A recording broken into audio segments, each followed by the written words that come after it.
Today we're going to be having a look at the latest thermal spotter from Infrared. This is the Finder, the FH35R V2. Now I do get to play around with quite a lot of night vision and thermal gear, so I've been a little bit fingers and thumbs getting used to this one because they are all different and all the controls on them are in different places and what have you.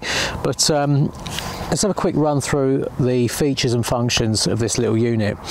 So starting at the front, we've got solid plastic lens cap there, which folds back underneath out of the way. Front focus. We've got, you'll notice, a laser rangefinder built into this as well, which is a really nice feature, especially at, again, as I say, the price point. Coming back down the side here, we've got the battery compartment. Now that's just like a little lift up lever which you turn, not even quarter of a turn, that releases the battery. Comes with two batteries and a charger, leads and everything else, all in a nice little case. In the field, using it in cold weather as we've got at the moment, and using the rangefinder a fair bit, also flipping between colour palettes and zooming in and out.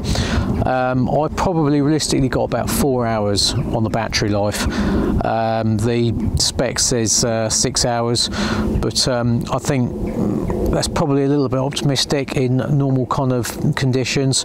As I say, it does come with two batteries, so realistically you should get sort of 8 hours use out of two batteries, but you can also get a few extra batteries as well should you need them. So, and as I say, you can also run it off a power bank.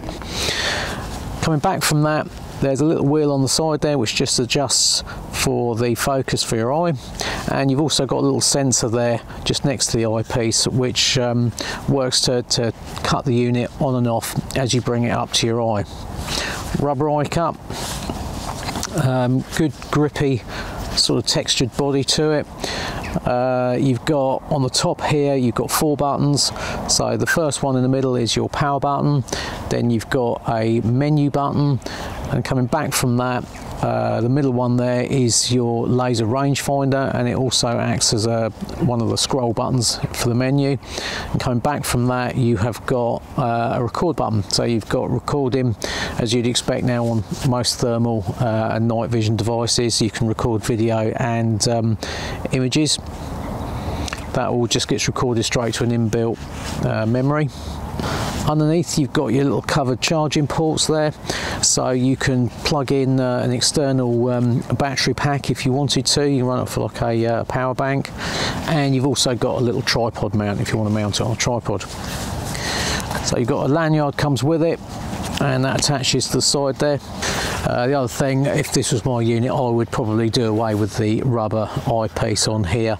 It does tend to just brush on your clothes, pop up like that, and then you're jabbing yourself in the eye with it every time you put the spotter up at night. So I'd probably just take that off or trim that little bit of rubber back. It doesn't really serve a lot of purpose unless you're using it daytime, and it just cuts out a little bit of the light from the side there.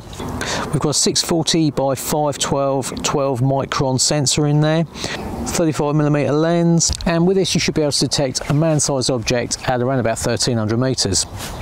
You've also obviously got a zoom function on here, 1, 2, 3 and 4 times zoom with a halfway increment in between at the touch of a button.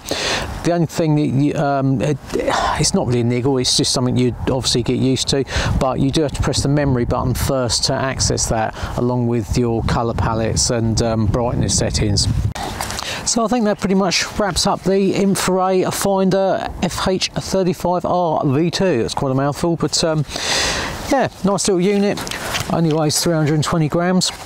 If you're interested in a nice, compact, very clear thermal spotter, then certainly have a look at the Infrared Finder.